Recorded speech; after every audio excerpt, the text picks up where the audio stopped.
મોત મુદ્દે પોલીસ તપાસ પણ તેજ બની છે। એક્સપર્ટની મદદ લઈને કેસની તપાસ કરવામાં આવશે।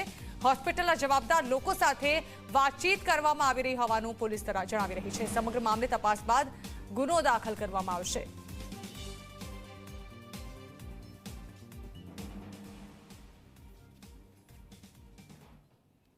પોલીસ દ્વારા એનું ઇન્ક્વેસ્ટ ભરી અને આગળના પીએમ માટે પણ મોકલી આપવામાં આવશે।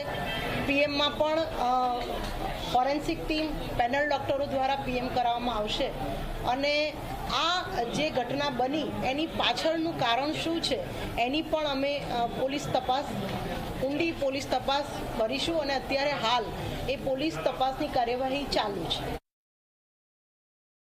અમે અહીંયા આગળ જે હોસ્પિટલના જે ટીમો હતી આન્સરેબલ HODની સાથે પણ અમે વાત કરી અને આ કેમ્પ કેવી રીતે આયોજન કરવામાં આવે છે, કોના કહેવાથી કરવામાં આવે છે, તમારા આયોજનના ભાગરૂપે કરવામાં આવે છે કે પછી ગામ વતી બોલાવવામાં આવ્યા હતા કેમ્પ માટે, એ બધાની જ તપાસ ચાલી રહી છે। ઘટના બાબતે સંચાલક કોઈ સામે આવ્યું છે, એની કોઈ પૂછપરછ એમની સાથે વાતચીત થઈ છે પોલીસ સાથે કોઈ?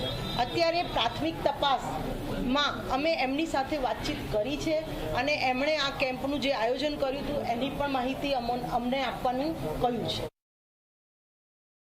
અમે સમગ્ર તપાસ કરીશું। હોસ્પિટલમાં એ લોકોને લાવવામાં આવ્યા ત્યારબાદ કેવી સારવાર, કઈ પ્રકારની સારવાર આપવામાં આવી છે, સારવાર બાદ કઈ રીતે એના મૃત્યુ થયા છે, એ બધી જ તપાસ અમે મેડિકલની નિષ્ણાત ટીમોને સાથે રાખીને પણ કરવાના છીએ।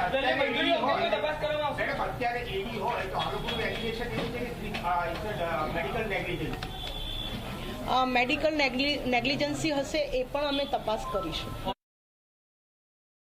અમે હોસ્પિટલના સત્તાધીશોની પણ માહિતી તપાસમાં લેવાના છીએ। અગાઉમાં હોસ્પિટલમાં આવી ઘટના બની છે તો એને પાછળના કારણો પણ તપાસવાના છીએ અને અત્યારે પણ હોસ્પિટલમાં આ ઘટના બની છે તો કોની નેગ્લિજન્સીના કારણે બની છે એ પણ અમે તપાસમાં લઈશું। તો દર્દીઓ